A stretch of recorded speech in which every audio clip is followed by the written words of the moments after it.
Ahora de Cuba la Bella, del Palacio de los Jugos, los chicharrones.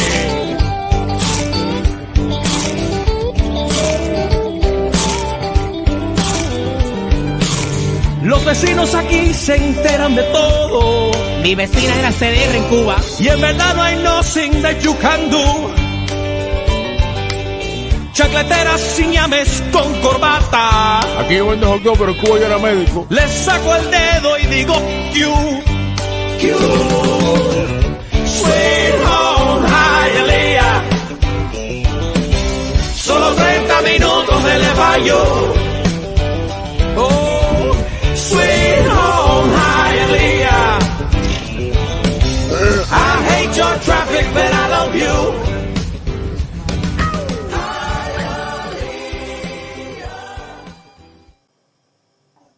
All right. Hello, everybody. Okay, Rob's in the house. Yes. Alex was actually here when I popped in. He was already waiting on me. You were surprised as hell. I know you saw me. Like, yeah, I came in. I went, whoa. I was like, holy crap. We didn't even talk beforehand. We just popped on in. But as everybody can see, first off, welcome to East 10th Street Boys, straight out of Hialeah on the Fitz Talk Sports Network. I'm your host, Bobby Fitz Talk. There's my other host, Alex Atiachisca. I don't know how to say that because I'd say we're both the hosts. It's always awkward. It's always like, okay, transition. Lead. That's how I call it. It's like, okay, lead host, co-host. You know, that way, okay, I'm leading it. That's how I kind of say it. But role host. But anyway, everyone, thank you all for tuning in, whether you're watching on Twitter or X, StreamYard, Twitch, Facebook, whatever. Nice to see you all. Thank you. Like and subscribe if you're new. As you can see, the nice little banner we got here, the overlay. It's since we're not going to be on tomorrow, and tomorrow is Halloween. This is a special Halloween episode of East 10th Street Boys. Thank God we're not scared of nothing. The Dolphins won their game yesterday, 31. They're always good to see him. Fins up, brother. Yeah, we got to say 2-3-4-2-3 squared because we always say only the first one, but it's double. So I'm going to be like, just be 2-3-4-2-3 square. But let me just say, man, okay, Dolphins, they won a great game yesterday, 31-17, very impressive. Tyreek Hill, over 1,000 yards, the first player to do that in the Super Bowl era, in 8 weeks, which is ridiculous. Just awesome. Obviously we had post game last night with Evan. I did that with Rob. Touched on it today he had a great show. A lot of people were on. I was happy about that. Had a good time. Look at these handsome, beastly looking men. Yes, yeah, beastly. And I don't like how she said men. She just said my man. She put us both there. Yeah. She's kind of she's being inclusive. She's being inclusive. I don't believe in that. Left out. I get you. So right now the Miami Heat are playing. We are going to keep up with that to talk about what's going on. They are down by 12 right now, 55-43 against Milwaukee. Milwaukee's having a great second quarter. The Heat were tied after the first. So we're going to touch on that. But before all that, and before we get into the Dolphins, Alex, I want to know how the hell you're doing. How was your week so far as we go into Halloween tomorrow?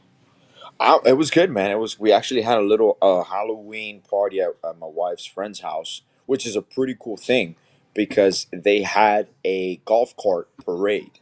Over 250 golf carts. Like the whole city shuts down.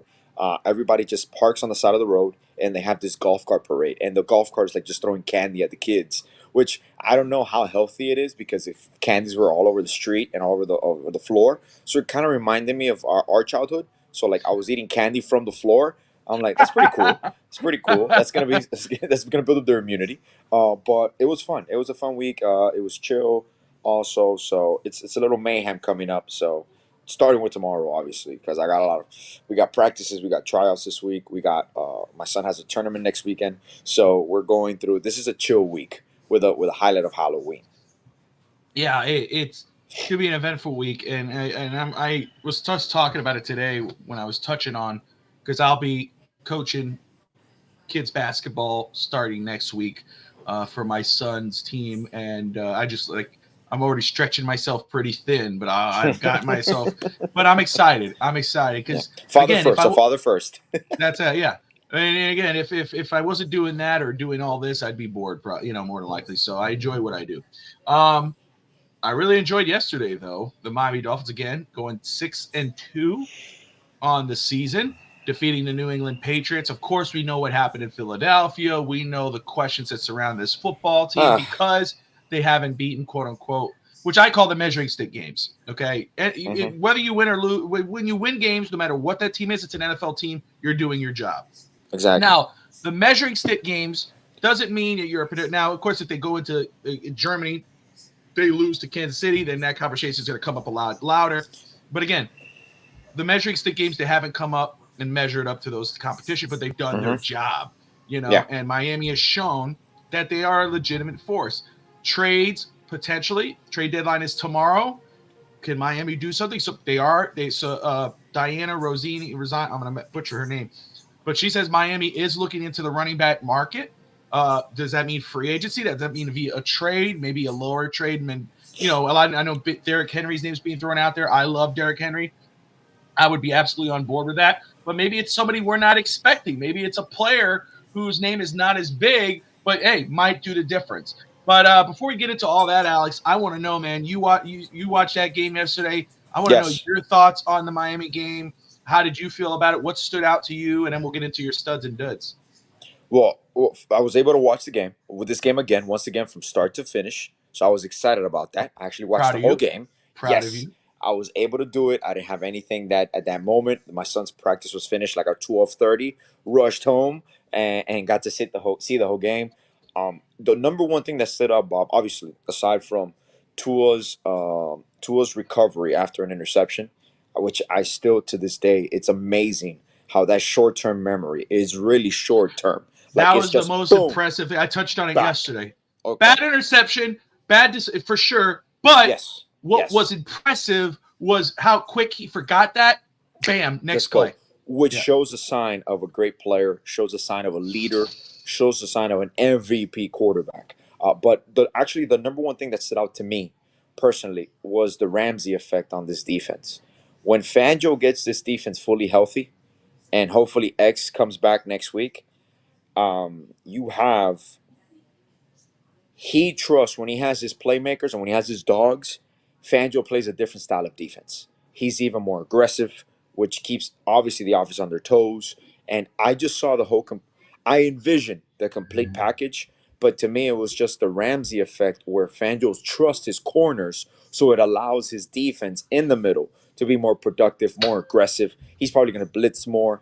And also the number one thing to me, which I still love, is David Long Jr. That kid is amazing. And what he's doing, and at the speed in which he's doing it in this defense, I know we talked about Chris Greer. I don't know if this was a Fangio signing, if it's on the scouting department, but David Long Jr. is, to me, one of the steals of this offseason because he was under the radar. No one was talking about him, and he fits this defense perfectly. So that's actually what stood out to me. I'm not surprised because you expect this from the Dolphins offense. You really do. Now, the drops kind of getting annoying a little bit with Jalen Waddle. I know there was a missed throw with Tua where he threw behind. So I can live with that. But it was refreshing to see what we envisioned with Jalen Ramsey in a healthy defense. So I'm just up and up from here. Exactly. And look, and somebody said yesterday, would you rather have Miami 6-3 or 7-2? Obviously, we would love to see the team 7-2. But if Miami's going to end up going to the bye either 7-2 or 6-3, you can't ask for any better for that. Remember, last year the Dolphins were starting 3-0, ended up 3-3, and then they went obviously to 8-3, and then before they flamed out, of course they finished 9-7, 9-8 at the season. 9-8. But Miami's 6-3, 6-7-2 now. That's a huge improvement, and this team has shown again yesterday, for instance, the offense kind of stuttered a little bit, little mistake here and there, whatever. But you never got the sense again that it was the Dolphins were in trouble. No, you knew they would get the job done against this football team. Now, when it comes to the teams like the Eagles, the Bills, the Chiefs, those are the games where you're like, okay, no, we need this. We got to get that. You get a little nervous because it's these teams, but you never feel like that. And you know what? Any team, you think about the Giants, you think about the Panthers, you think about those games where Miami ended up winning and winning good by the time the game was over. In those situations, the way that happened, a lot of the time, past teams, Flores, Gase, Oh, Philbin, they etc., fold. They they fold. lose those games. They go down 14-0 That's against the it. Panthers. They could probably go, 17-14, but in the end, the Panthers would have come back and would have won that game. Miami comes back, finishes the job, and puts a nail in the coffin. So, absolutely, beating Chiefs would be, and that's why the narrative, the measuring stick game thing. Again, when I say that, it's not to say, oh, they can't beat the tough guy. No, but they are measuring because these are games these are the teams that you're the type of teams you're gonna face in the playoffs. If the narrative that Miami can't beat great teams or that they're quote unquote pretender, whatever you want to call them, that ends if Miami beats Kansas City. Which is to me, Bob. I don't want to like you just mentioned. I had us going 6-3 into our bye, so I'm okay with it. I understand it because I figured those were going to be our three toughest games, and to me, those were losses. Competitive, I thought they were going to be a little bit closer, and I can make the argument that in both the loss to the Eagles and to the Bills, that game got away after a series of plays, back-to-back plays, where the game just blew open. Because even going into the second quarter, both of those games were a one-score game or maybe a field goal difference. So I can make that argument, and I'm not going to make any excuses of injuries or any of that sort. I don't like doing that. But to me, what bothers me about this narrative is that there's teams right now, currently this year, that are struggling. The top-notch teams are struggling against weaker competition. That's the part to me where I understand. I don't know if we have a target on our back, obviously because we're Miami and we have this high octane offense that people are focusing on. And yes, we still have to prove that we can beat those teams. We need to beat those teams when it counts as well, which is comes playoff times and all that. And obviously, Miami win football games in December and January. I think we're going to start answering those questions. But what bothers me about that narrative, and I just want to put it to rest, where, for example, you have Kansas City yesterday losing to the Denver Broncos. Kansas City didn't score an offensive touchdown. It was just 3 field goals. You have Buffalo losing against New England, the team that we just beat for the second time this year dominantly, where the score was even closer than what the game felt like at times. So there are teams that are top teams in both the AFC and NFC, where the Eagles yesterday won another contested game against the Commanders. The Eagles aren't blowing people out. They're winning competitive games, but they're struggling at times against weaker opponents. So I love when it really bothers me when they put this whole thing about Miami and they put the records of the team we beat. We're supposed to be doing that. Yes, are we struggling against winning football teams? Yes, I believe that's the final hurdle. I believe that this is the final hurdle that we need to tackle this year. And does having a healthier defense, a healthy offense, our O line, we were able to overcome yesterday more injuries to the offensive line, which the running game struggled. And I got to commend Mike McDaniel for this, even with the struggles. And to me, those short play action passes are basically like a run. When you do like the little screen passes to your running back, I really consider those also a run because it's not you're handing it off, so it's technically not a run. But his commitment to still run the football, the way he iced the game as the game went on, and still made key decisions for first downs. Whether you have to throw for the first down, but you commend him for actually sticking to the run there, running the clock. That to me is part of his development, and I love the way Mike McDaniel has adjusted this year. The way he's handled criticism and the way he's adjusted on the fly in games at times with those situations. He seems to have the measuring stick when to be extra aggressive, when to be a little passive aggressive, and when to play cool football. And he has that this year, and Tua as well. So I'm happy with how we're headed. No matter if we're 6-3, 7-2. Obviously, I wish we can, because since we are going into our bye, I do hope that we can win against the Chiefs to kind of quiet everybody down, and we go into our bye week. Miami's not going to lack confidence. This team is a team that does not lack confidence, nor they're going to get caught in those trap games. So I just wanted to win to quiet people down. That's it. But if not, like I said, it's a long season. We're still going to play the Bills again. So we still got time. We're going to play the Jets. So we're going to play conference opponents, but it's little by little. Absolutely. Aladino's in the house. Great to see you, brother. What's up, man? He says, good to meet you, Alex. First time seeing you. So Aladino's the first time tuning into East Head Street Boys, but I've seen him. He's always in our comments in the other shows. So awesome to see you here, Aladino. Welcome to 10th Street. You know, we have fun on this show. We talk everything Miami, from Dolphins, Heat, everything. And then we talk about life. We will touch on Halloween later on. Got some fun Halloween topics to discuss. But I agree with you. You know, again, and I grabbed the episode. I want to tune into this episode to hear how I had the season kind of planned, because I know I felt good about the Chiefs game before the season. Now, credit, and this is something that people have to remember, and that I keep bringing up, but so far it's been true. Miami, except for this last game, which they answered it, Miami has struggled against top 10 defenses. The last time they faced, obviously, a top 5 offense and defense, or top 10 offense and defense, was Buffalo and Philadelphia Eagles. Miami have struggled. Top 10 defense, they only scored 24 points against the New England Patriots. Well, yesterday, I said they have to score over 24 points. They scored 31 points. So you hope, especially with Jalen Ramsey on defense, with the way Tyreek is playing, and that chip on his shoulder for Tyreek going to play against Kansas City again, that they ride that cloud, they ride this high into Germany, they ride this thing they know that's on their back, that people are saying, hey, you can't beat the quote-unquote great teams, that they go in there and say, watch us do this on primetime in the morning, first game on for television for everybody. Everyone's going to be watching, except unless you're sleeping in, which I hope Dolphin fans aren't, okay? And I know I won't. I'm debating if I'm going to do a pregame right before the game. A pregame? Yeah. God damn. Which would be if the game's at 9:30 Eastern, probably, and then maybe 8 o'clock, which is 7 o'clock my time. So, oh boy. Yeah. Good morning, Dolphin fans. Yeah. Well, actually, I've done, our friend Ms. Finns, she does her show at 8 a.m. in the morning on weekdays. And I've been on her show before. So I've had to get up, get my coffee, just splash water in my face and, hello, everybody, how y'all doing? Everybody should be doing it in Dolphins pajamas. That's what I vote. Dolphins pajama, coffee, hot chocolate. I'm down.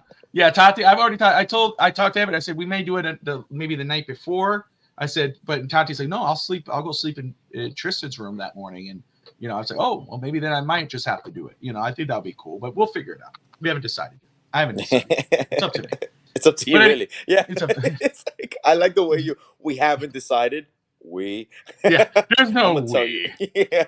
Hefe decides if we're doing a pregame. Everyone else decides if they're going to show up. I might be sitting by myself. Exactly. Hi, it's pregame. No, Evan's the one. Evan will definitely be on. I don't think Evan's going to sleep. Oh, gosh, that's hilarious. Hey, Cruelty Beats. Yeah, no, we're good. Thank you. Blessings to you. We appreciate it. Amazing. This is great. That's awesome. We appreciate it. I love interacting with these bots. I love it. I know. That's pretty cool. So, anyway, for yesterday, who are your 3, if you could give me top 3 both sides? You don't have to do 3, obviously. You know that. Top 3 studs and duds for the game yesterday. 3 studs and duds. Okay. Obviously Tua, number 1. I got Jalen Ramsey. Damn, the third one I was gonna put between Waddle and Hill, because this is the first game that both of them exploded, and I understand that's on the play calling and that's in the situation. So I was gonna give it to them both. Yeah, I'll give it to them both because my other one was David Long Jr., but I'll give it to Hill and Waddle. Hill and Waddle as my combination. There you go. Let me just say, Aladino, man, coffee con leche. Love it. Boricua. I hear you, brother. Awesome. There you go. Love it, my man. I'm a half-breed when it comes to that. My wife will argue I'm more Cuban than I am Puerto Rican, but I don't have any Cuban in me. I'm just half white, half gringo, half Puerto Rican. The wife's full-blooded Boricua. She's loud as hell. That's how you can tell, too. That's just me. Aladino's awesome, man. 23423 square. Good to see you, as always. Appreciate that, brother. And then Rob of DolphinsThirsty.com. And then your duds. Who are your duds for you today? Yes. Man, It's hard to pick the duds because I thought that we had number one is our I'll say our offensive line, not because of any fault of their own, just their injuries. So Yeah. I'll say that offensive line. Um, Running backs going hand in hand with the O line, so maybe The running game, okay. the running game, yeah, and we didn't have many penalties. I felt that Fangio called a semi-aggressive game. There was a sequence though. I'll give it to the defense when they let the Patriots go the length of the field almost to make it 24-17. So when they was it 24-17 at the time? So I'll give it a collective effort to the uh defensive unit because I can't pick really. I felt everybody did a decent job. Even Chubb, Phillips, they all went above and beyond to me, effort wise. Production was there, the pressure was there. Um, oh, and actually, I forgot one of my studs actually was going to be Austin Jackson. Yes. He 100%. oof, I'm telling you, bro, that kid has improved so much. I'm so happy for him alone, just For his sure. work ethic. But yeah, my duds, I really can't pinpoint anybody. I'll say a defensive unit. At times for just that drive where they kind of gave the Patriots life, where they felt that they could make a significant run in the game and kept them in the game. But those are my duds because I really can't pinpoint anybody specifically. So let me just say, Aladino, yeah, Achin. Again, for Oh, this game coming up in Germany, if Achin was available to play, if he was oh, going to play, I'd feel beautiful. 100 times better. Or, I'd say 60, 70% better. I haven't made a decision on the game yet. I do want to see what I had chose because, again, I know I felt good about this game. I just know about how Miami does against these top 5 offensive defenses. But, again, I still think Miami's not going to lose 3 times in a row to these measuring stick games. So that's how I believe. But I think if Achin was in this game, I think that Miami takes this game. And I still think it could be that way. What I mean by that is take this game, no question. But we do know, hey, you know what? He was feeling good after that game. They took him out for precaution. They IR'd him because they don't want to get further hurt. He's coming back for the Raiders game. That's what I heard. So I'm cool with that. Right now, just an update for the Miami Heat game. Miami Heat are down by 10. It's halftime, 62-52. Okay. Just want to touch on that as that game Yeah. goes Bam's on. not And playing. Bam is not playing. Tyler's performing. I hope this is one of those games that you can use Jovic. Yeah. Nightmare on 10th Street. Boo. That's awesome. I like that. Yeah. Oh, that's what I probably should have called it. I should have probably said Nightmare on East 10th Street. Damn. Well, that's okay. That's all right. I still think it looks good. Thanks a lot, Tammy, from Miami. Yeah, appreciate it. Let's start editing this. Late to the party. Yeah. Told me everything but what I should name the episode tonight. Filled me in on all the chisme except for this episode tonight. Just kidding. She goes, shut up, Robbie. That's exactly how she sounds, by the way. Exactly like that. Exactly. And then she's gotten older. It's funnier because it sounds even better. Yeah, I know. Trust me. I know. Cuban time, LOL, as always. Yeah. Well, that's all. Yeah. Hey. But we were on time today. We were like on the dot. Yeah. On the dot. But we're glad you're still on. I appreciate you. Also, Tammy from Miami is mi madre, everybody, just to let you all know. Much my heart. How do you do it? Hold on, right there. Okay. You got it. Right You got, what the right hell? there? That's a gang. Right. No, hey, stop with the gang signs, Alex. No, Alex, no. Oh. What? What? Isai, what's Isai? Isai? Stupid. He goes. Every time I say it, I just think about no more locked doors. No more locked doors. I don't want locked doors in my house. Right? Remember that movie? Nick used to do that great, man. That's Nick awesome, bro. Remember Nick used to put the little beanie on? You go, no more locked doors, Holmes. No more locked doors, bro. But no, just to review some of the numbers from yesterday for the Dolphins game. Again, Tua finished 30 of 45, 324 yards. So my father was right. He sent me 300 yards. I go, I thought it was 200 something. Yeah, But yeah. no, it was He went 300. over. Three First time touchdowns, the one Patriots pick. have allowed 300 yards this season through the air. Really? Yeah. Raheem, 46 yards for a touchdown, 13 carries. Wilson had more playing time today, more snaps, 5 carries for 23.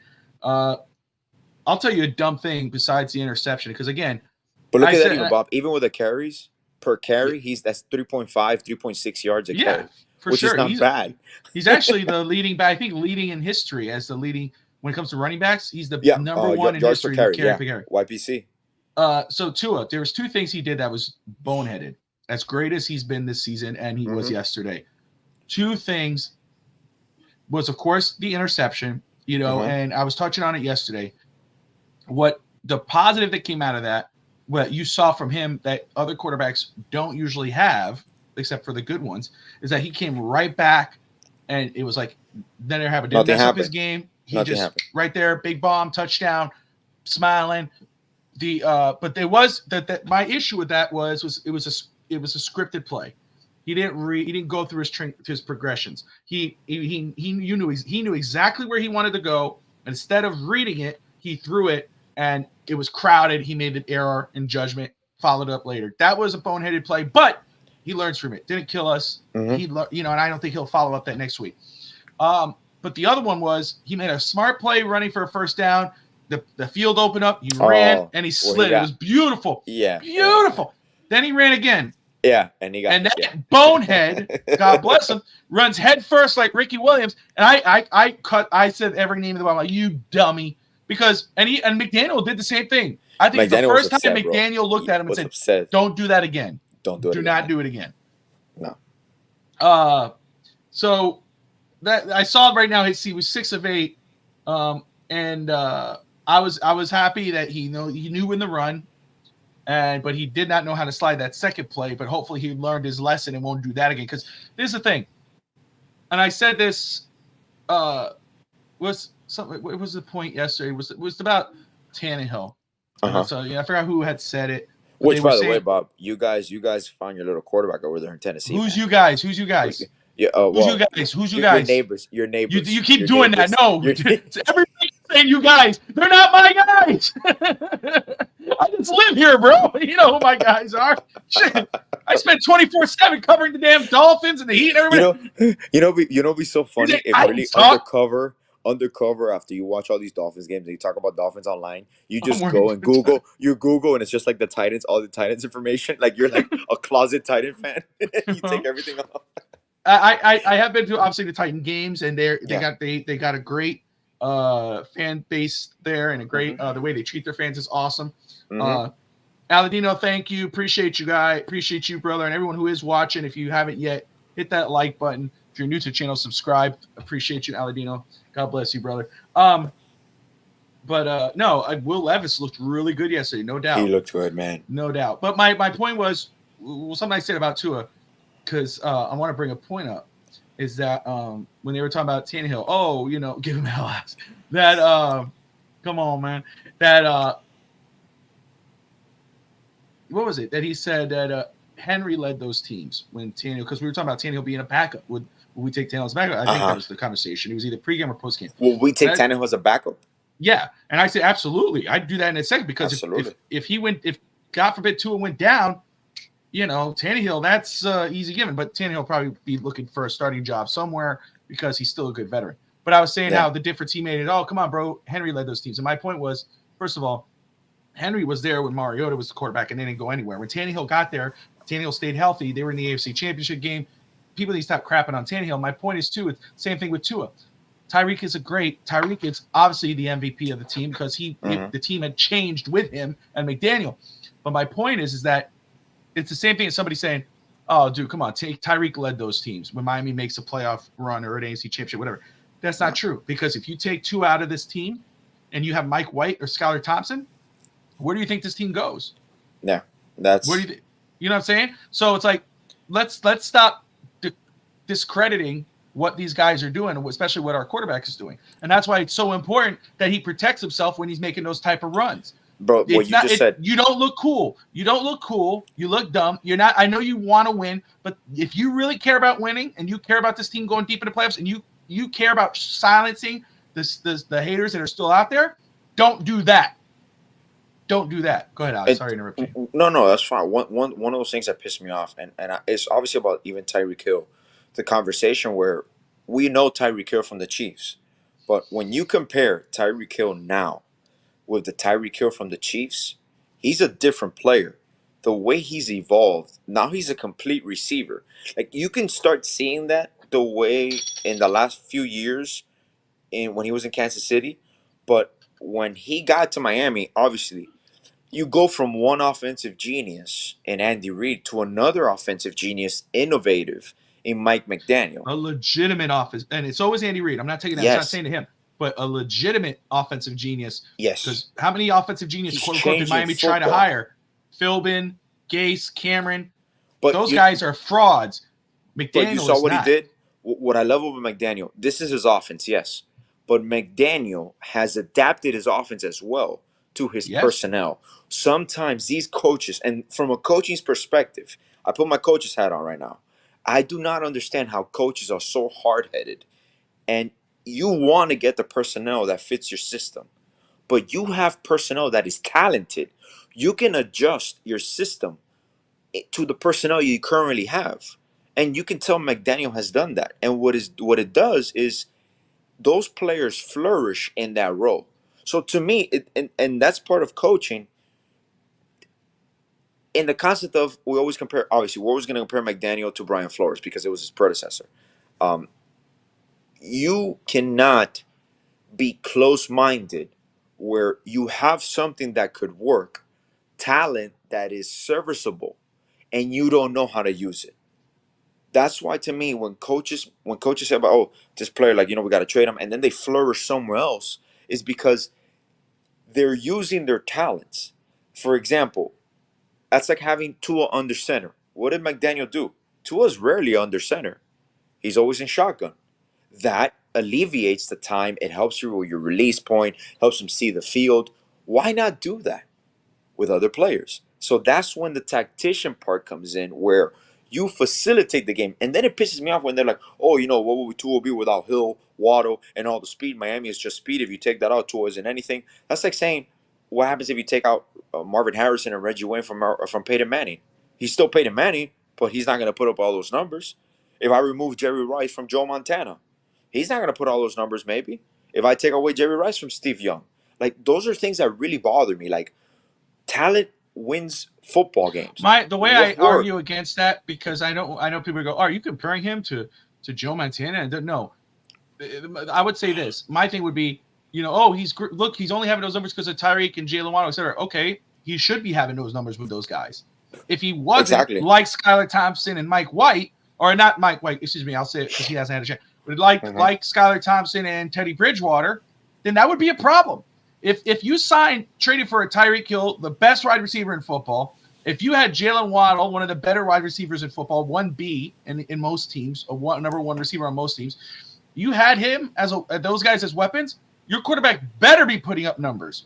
He better be. It doesn't matter. Look, you can take Jalen and Tyreek off, and Tua might digress in regards to statistics, but we know what his strengths are. His numbers, of course, are elevated because of the talent around him. But that's supposed to happen.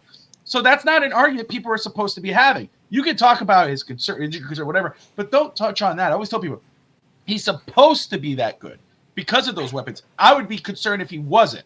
If he wasn't. Damn, what was I to say about this with Tua? Can't believe I just went for a blank. I had it on my mind. I was like, I'm going to wait for him to stop talking. But when you said that, I was like, I have to say that now. I'll plug in, for example. I'm happy the way, obviously, schematically, they've helped him out. Oh, but he's also been injury-free. There you go. McDaniel. Perfect. Okay, see that? Thank you. You just did something that triggered. Welcome. Thank you, Alex. Only you, bro. Wife can't do that, but always you could. Oh, and he disappeared. Wife took him off. I'm he's back. back. Oh, okay. I don't know what just happened there. I have no idea what just happened. She said, I'm done with it. We had a moment. We had a moment, and it was just too much, too strong just for gone. The powers that be. Just gone. Harris is saying right now, oh my God, bro. It's part of the spooky. It's part of the spooky. That's right. It's a Halloween. It's a Halloween special. Good effect, man. But what Good I was going to say effect. about McDaniel, because you said that, it's not about, but your point exactly is something that I brought up on the show because McDaniel said it. It's not about fitting the players into the system. He has a system. It's about fitting the system around the players. Thank you. And he said he has told a player who left Miami, and I can't come up with the name right now, who got cut or whatever. He said when he came to the team, McDaniel told him, we are going to do our basically paraphrasing here because I don't have the exact word. We're going to do our very best to get the best out of you. Absolutely. And that's what he does. You think about that. I mean, even Chase Claypool, okay? Yesterday. Oh, my God. He was the number one blocking. I think he had the best blocking grade yesterday. Yes. He had a very strong play, caught it, and big pop, power play. Again, he's going to be a huge contributor for us this year, man. As this year goes on. Oh, absolutely. Well, that's what I'm saying. Because somebody says, "Oh man, I want to see more as a red zone threat." I said, "Wait till the playoffs. Wait. That's what's going to happen. You're going to see the difference in the playoffs." Okay. But if I would have told you 3 years ago that our receiving core would have been Tyreek Hill, Jalen Waddle, Claypool as our top 3 receivers, what would you would have told me? Oh, you're on something. Because I just think about with Tyreek Hill, which is crazy because you first of all, Tyreek Hill was just as great as he was in Kansas City as he is now. He is, but I mean, he's still a great receiver, the best. Because I argued when he was in Kansas City, I argued with Harrison. Harrison loves these freaking phone debates. He would say, Bobby, who's better, Cooper Kupp or Tyreek? Tyreek all day. I said Tyreek Hill to me is the number one receiver. He would argue, no, it's Cooper Kupp. Cooper Kupp. But, okay, and look, Justin Jefferson now, Devontae Adams, they're all unbelievably great players. They're number one. They're their star receivers. But I always said Tyreek Hill, Miami. Oh, look, yeah, Pat Mahomes. We know who Pat Mahomes is. You can take you talk about, you take Tyreek Hill away. Look, his numbers are going down. His numbers haven't gone down because that's who he is. Yeah. He's a special player. But what did Tyreek do for Tua? And he said, first of all, he put his words where his mouth was. He put his, showed it with action. He said, this guy, there's a man you're going to Tua. He goes, this guy's amazing. This guy's great. Paraphrasing. Watch what he does. Most accurate quarterback in football. He started hyping him up, and you're like, yo, bro, wait till we get there. Let's see what happens. But he did that. But what did he do? He put the money where his mouth was and had a great season last year, made Tua look like $1 million. Of course, Tua's season was cut short. Coming to this year, $2 million, almost 2,000 yards heading towards it. Tyreek has shown, and it's not, Tua's better than Pat Mahomes. I'm not comparing those two. What it was, this is Tyreek on a mission. He's on a mission to get to 2,000 yards. He's on a mission to show he could win a Super Bowl without Patrick Mahomes and Andy Reid. He's on a mission to show, hey, look, I'm not just a superstar. I'm the star. So, and he's showing that, but at the same time, the whole team is getting that. McDaniel's bringing it's not just Tyreek getting the best out of Tua. It's McDaniel getting the best out of Tua. And then in the same sense, Jalen Ramsey, right? Yesterday, Evan and I got into a little debate because I'm like, dudes, we got to stop with the whole, putting a lot on players. And because then once those guys don't measure up to that, people are going to tear them down. But he was like, Jalen Ramsey. Yeah. I'll show you where I disagreed. Jalen Ramsey is equal to Tyreek Hill. Absolutely. As a talent. Yes. I said, first off, Tyreek Hill to me is superior to Ramsey as a talent. Okay. Jalen Ramsey is an elite corner and is a superstar cornerback. This is where they do compare. I disagree with that. They're equal in talent. Tyreek is superior if you were comparing talent. But here's where they're equal. Look what Tyreek does for Miami's offense. Look at what he brings out of everybody. That's what Jalen Ramsey does. That's what he's equal in. Because to me, Kader Kohu, who I've really liked since we've had him since last year, he was a different player in my eyes yesterday. Oh, absolutely. I saw a different type of energy from him. Just the secondary alone. Brandon Jones, almost got an interception. He almost had 2 interceptions. Got smashed on another one. Hopefully he's okay. But the energy back there on that side of the field, you could see that's what he's equal to. Because he's coming in here hyped. He has a chip on his shoulder. He wants to win. He wants to show, hey, look, I could be as great in Miami as I was in Los Angeles. He wants to do that. So that's where they're equal to. So it just Miami has a lot. This is how I say it. Contender, pretender, all that BS. the truth is, Alex, the way I see it is that this is a different football team. Yeah. In years past, and I know Ralph would say, it would say to me, and he said it this year again. We say it every year, but he's like, and of course, I'm talking about Ralph, my stepfather. Yeah. Yeah. Raphael's in the house. Good to see you, my man. What's up, man? But Ralph would say, Bobby, I know I say this every year, man, but the Dolphins this year, but this year is that year. It's legit. We talked about it. This is a legitimate football team. We talked about it, man. We talked about it in the preseason. Yeah, this is a legitimate football team that could make a legitimate run. From across the board. Might be this is 90%. I'm about 97%. I say 97 because you got to leave a little wiggle room. 97% sure this is going to be the first time in I don't know how many years again. Jay Feeler was it 20 plus years, Alex, that we're going to win a playoff game. Oh, okay? To me, it's the most overall talented team in Miami Dolphins history, and I can say that for sure. Because it even starts from the coordinator. We have arguably one of the top defensive coordinators in Fangio. And when I saw Rams yesterday, Bob, all I was thinking about was Xavier Howard, Jalen Ramsey, Javon Holland, Brandon Jones, or Elliott. Like, no one is able to be passed on us. Obviously, your linebacking core still, Van Ginkel, you got Long. But even our front, that's going to make it so much easier. When you have Ramsey, and you have Howard, and you have Holland, that creates also less pressure on your front four. And you can even be more aggressive. Why? Because you can gamble when you have corners like Ramsey and Howard. You can gamble with your linebackers. You can blitz 5, 6. So those are things to me that people don't get it. And I hate it so much because people jump the gun and they start criticizing everything that's going wrong. That doesn't mean we're blind to it. Like, we know the holes this team has. We know what we have to overcome. Like, I always compare it to the Heat. I don't make excuses because injuries happen. But I want a team that's healthy. When we got a team that's healthy, and we got Armstead possibly coming back, like Connor Williams coming back. There's a lot of situations that Miami is getting healthy at the right time. So I always said it now, and I told you when we started, I'm going to judge this team fully when the defense is fully healthy. Granted, I know there's no such thing as a team being 100% healthy. We know that. That's where depth comes in. But we couldn't judge this defense without Ramsey, without Holland. Like, you have to have your defense to see what Fangio. I would argue that having Ramsey healthy is more important to this team than having Armstead healthy, for example. Because that defense changed completely when Ramsey's there.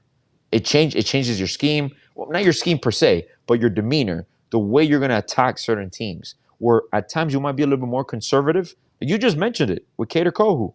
He looked like a completely different player. Why? Because you have an all-pro corner on the other end. Like, that changes everything. That's like our offense without Tyreek. You said it. Without Tyreek, we might score 24, 30 points, but it might be a grind-out game. Defenses are not going to have to hold someone. They're not going to have to double. Did you see Jalen Waddle's catch? The touchdown catch? Where he went across the field? Where was the defense attention to the whole time? Double on Tyreek Hill.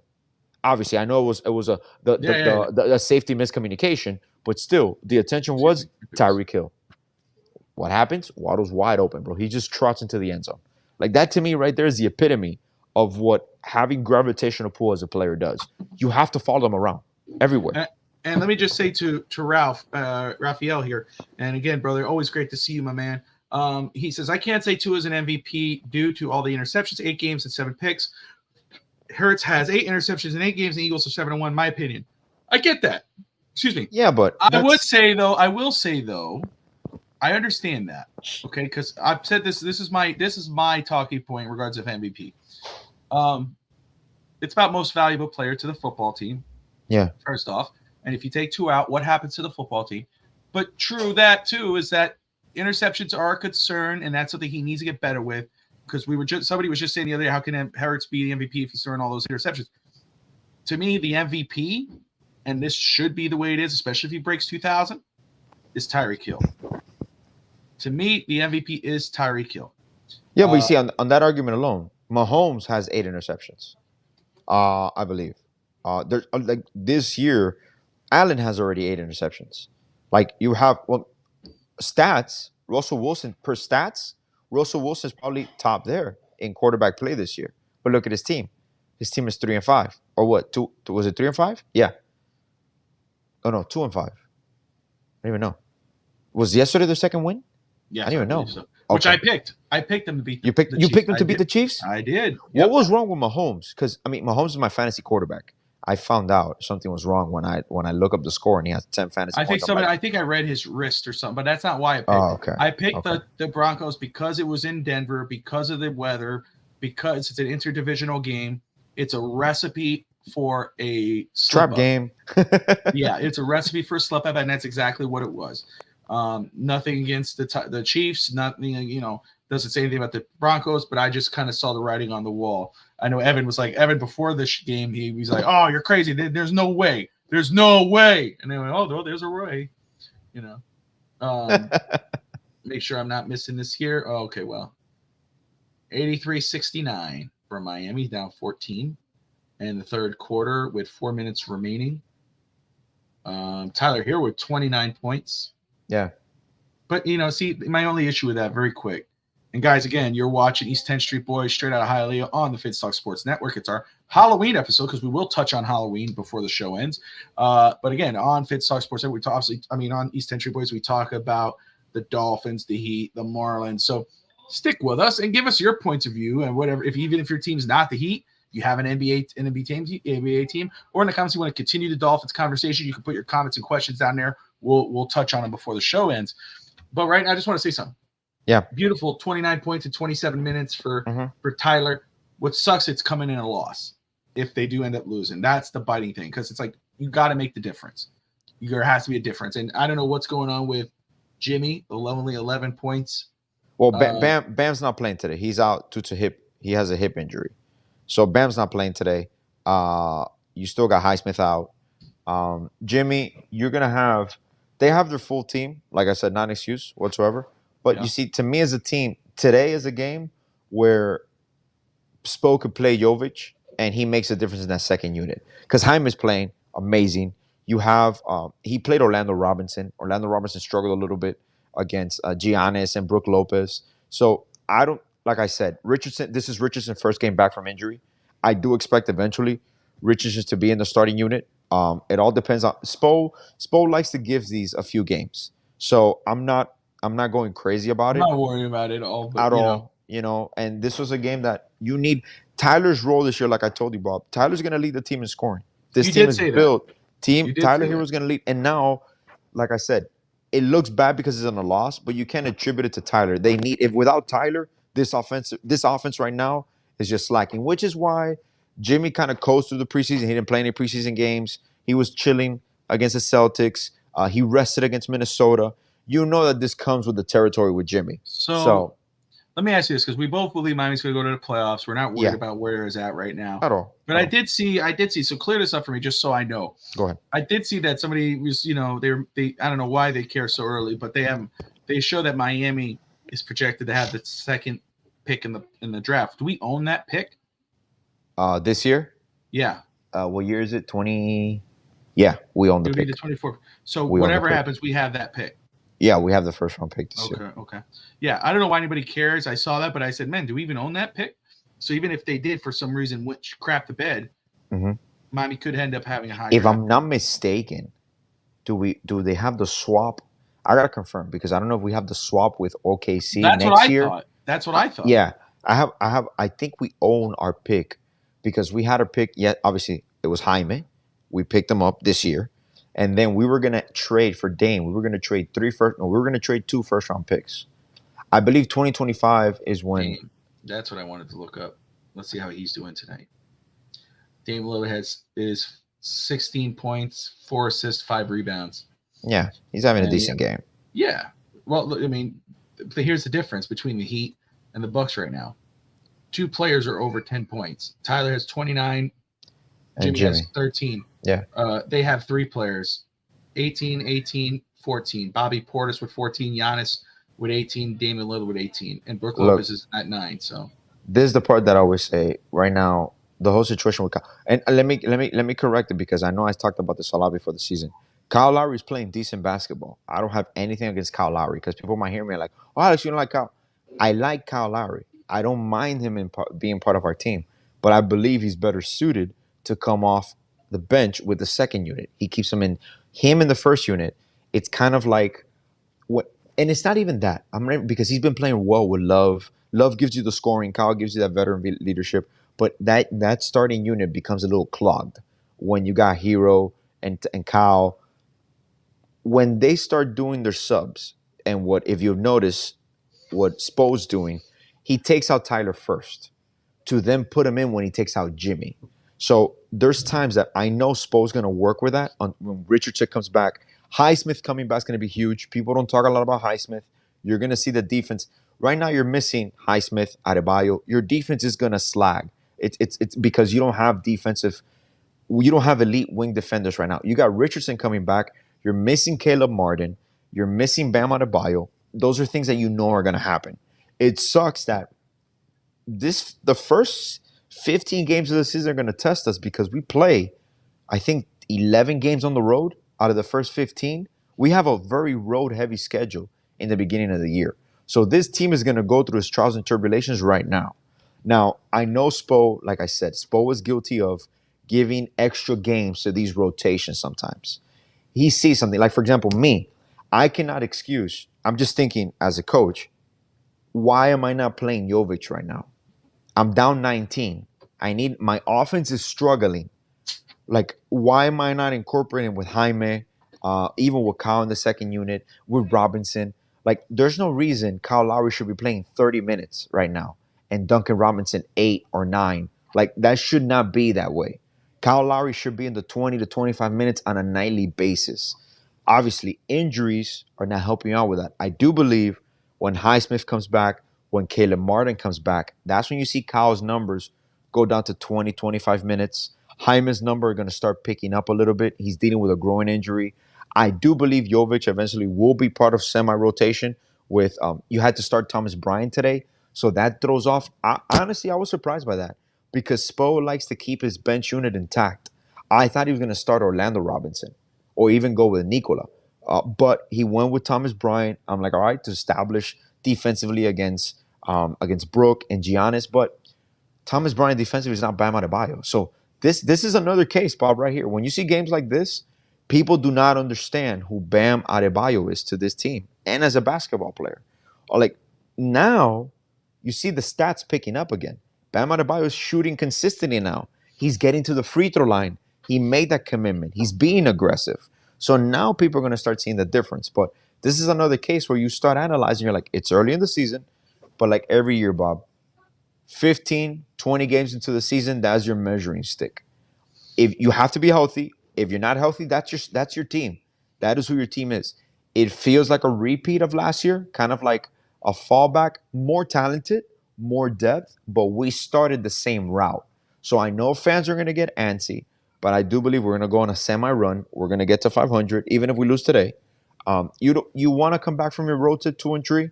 You don't want to come back 1-4 because that feels like a deep stumble, and you got to climb out of it. But even I do believe this team will get in a run at the right time, and I don't think the front office stays still. I think they do make a move.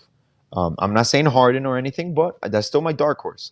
I still think Harden will be a perfect addition for us if we can move Lowry. But we'll see how it goes. There's still a lot of basketball to play. Absolutely. And just to follow up, 2 seconds remaining in the third quarter, Heat down 97-73. Look at that. They ran away with it, bro. They ran away with it. A fucking 14-point. Telling you, man. So let me ask you in regards back to Dolphins very quick, and then we'll get into our Halloween conversation and Brad at the hour. But Miami, the trading deadline is tomorrow. We have touched on this in the past, but it is tomorrow. Do you have anybody in particular, a wish list for any players you'd like to see Miami make a move for? I don't have a particular wish list. I do have a feeling that they'll move on from Agba. I do feel they're going to move him. Cleveland Browns are supposedly in on him. Okay. Yeah, so I think Wilkins is not moved. I think they'll find a way. I hope they find a way. My thing is, if you know you're not going to give him that you have to contract, move him. You have to move him. You know, get something from him, because do not do the Mike Gesicki thing. Do not. Can you imagine? Okay, I'll say one thing, but this is just a crazy list. Aaron Donald. If we could get Aaron Donald, we've had a few viewers throw that at us. Aaron Donald, and I, of course, this seems like a team. I doubt it would happen before, obviously now, because we're going to obviously facing the Chiefs next week. My wish list of defense, I'm with you in the same mindset, was Chris Jones from Kansas City. Oh, Because okay. he's on a 1-year deal. Okay. He wants that mega contract, but that dude's a difference maker. Former defensive player of the year. Same thing as Aaron Donald. You know, I'd love to see. I would not be upset at that move. Yeah. Because we need help. The issue with the offensive line, defensive line situation is they get bullied too much.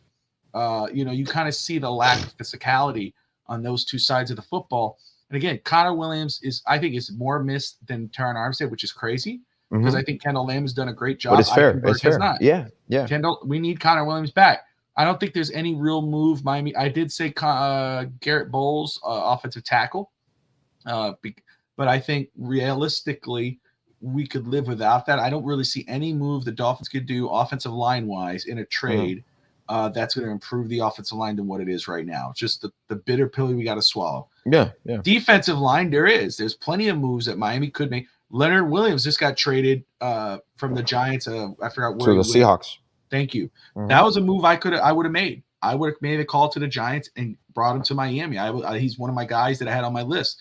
He's moved now. Sucks, but it is what it is. But there are still guys out there that you could sign or trade for to improve that defensive line. We need bullies on that defensive line.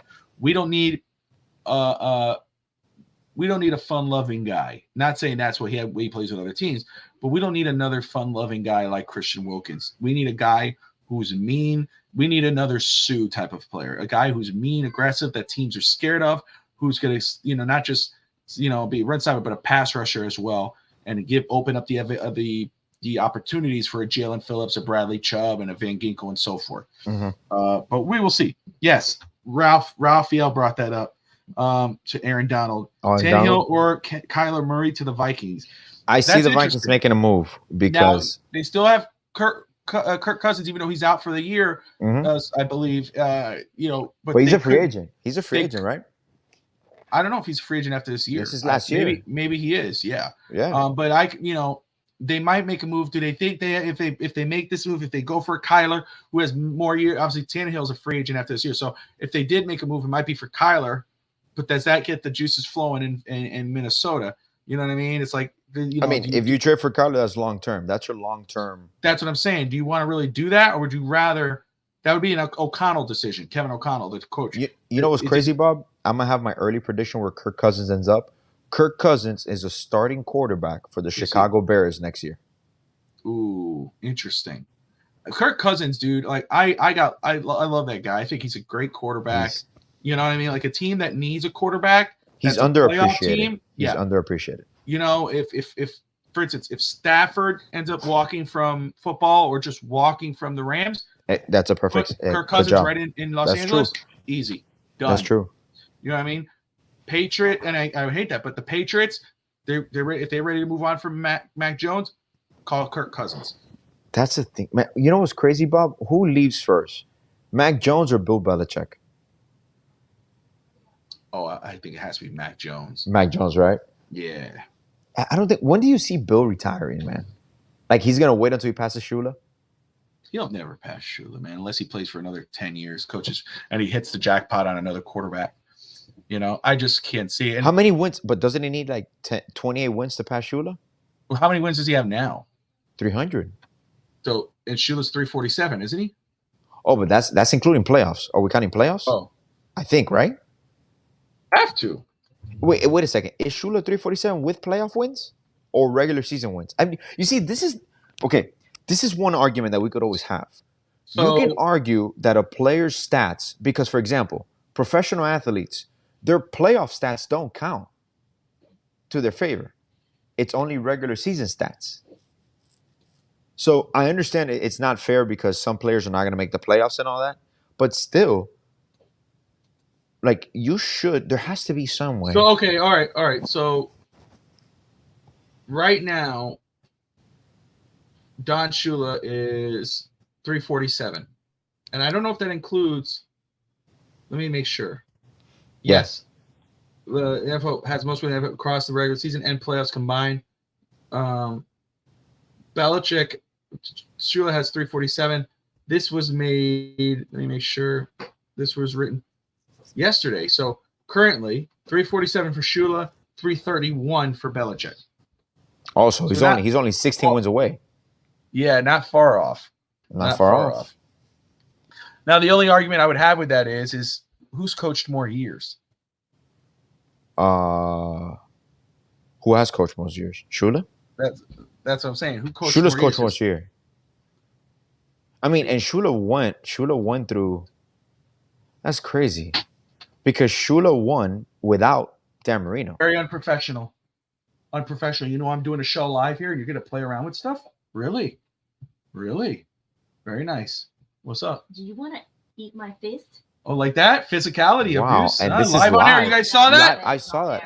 This all is makeup, by the way. These are bruises. Stop it. Wow. She said it.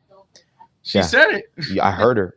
You heard her, right? I heard her, man. I heard her. I'm scared for my life, bro. And we have witnesses. Aladino, Rafael. Yeah. We have some witnesses here, man. Wow. She actually put her little fist up. She goes, "You gonna get fit?" You know, I was like, she said, "You want to Bobby, get fisted?" I was like, "Whoa, what?" Hold on. Blink twice if you're okay, bro. Blink twice if you're okay. Help. Help me. What? No, I don't want. I said head coach. I want head coach. That's it. It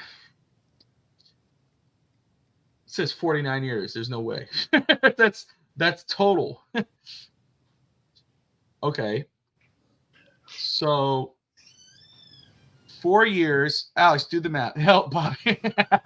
Alex, go ahead. Do the math if you have it in front of you. Okay. Shoot. 4 years from 91 to 95 as head coach of the Cleveland Browns. Okay. You know who was his defensive coordinator with the Cleveland Browns? Nick Saban. Yeah, right. Yeah. And then of course, so no, the Jets. He became the head coach and then he resigned the same day. I think. Do you remember how he did that? How he resigned with a napkin?